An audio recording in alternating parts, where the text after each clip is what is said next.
Unfortunately, we don't really want to dehorn our rhinos, but we have to. We have no option. Because every 17 hours in our country now, they are killing a rhino.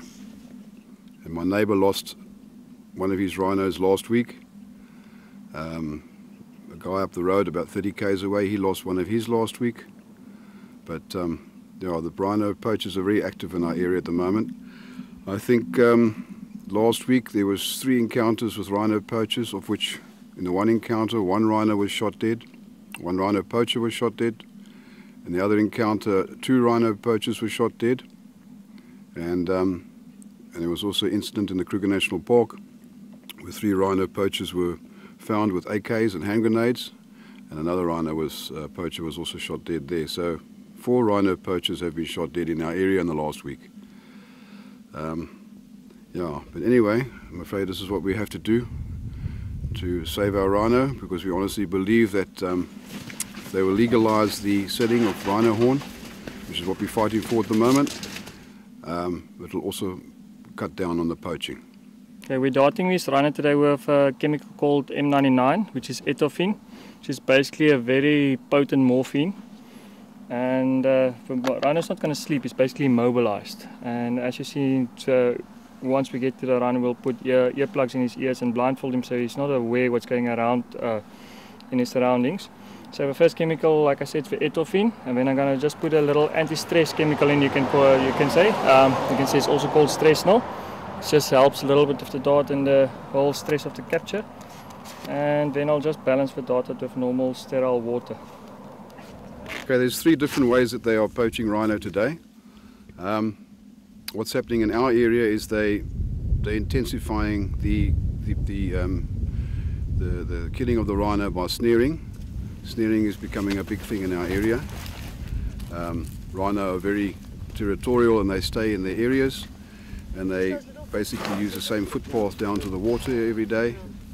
So it's easy for a poacher to catch a rhino with a snare.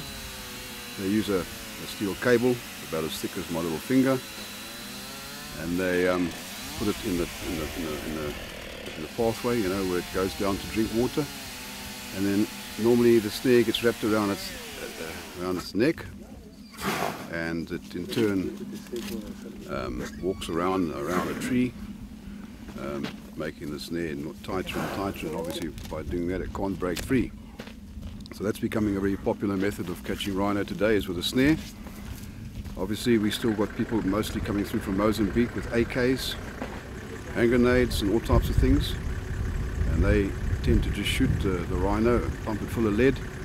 There was an incident up the road the other day where one particular rhino was shot 38 times by an AK. And if you know how to shoot, obviously one shot should be enough if you know where to place the bullet.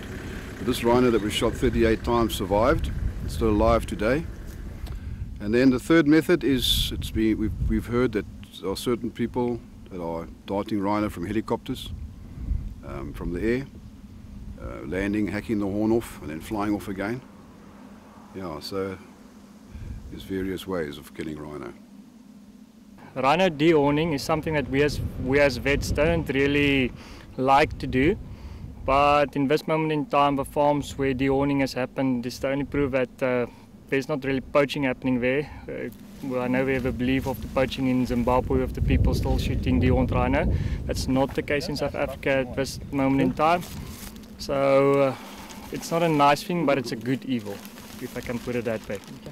In about 2 years' time, you'll have another horn to cut off. So it's not as if I lose the horn for always, but in the interim, it's a solution at the moment now for the anti-poaching, which does help. It's proven to help. Against all the beliefs, there is no real medicine value to the horn like they believe in the eastern countries.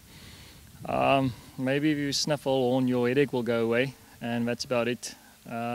It's been proven that in a lot of places where they actually buy horn, they tested for horn, and it was actually water buffalo horn, not even rhino horn.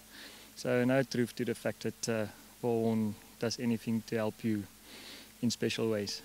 Yeah, the laws, unfortunately, in this country are not really severe enough. If they made the laws more severe, I think maybe even the death penalty should be imposed, because then obviously a rhino poacher will think twice before they kill our rhino. But these guys, they get caught, when they're caught eventually, how many rhino have they killed? And then they go to jail and they're let out on bail. And while they're out on bail, they carry on killing rhino. Now we have a major problem. Unfortunately, these guys have the law in their own hands.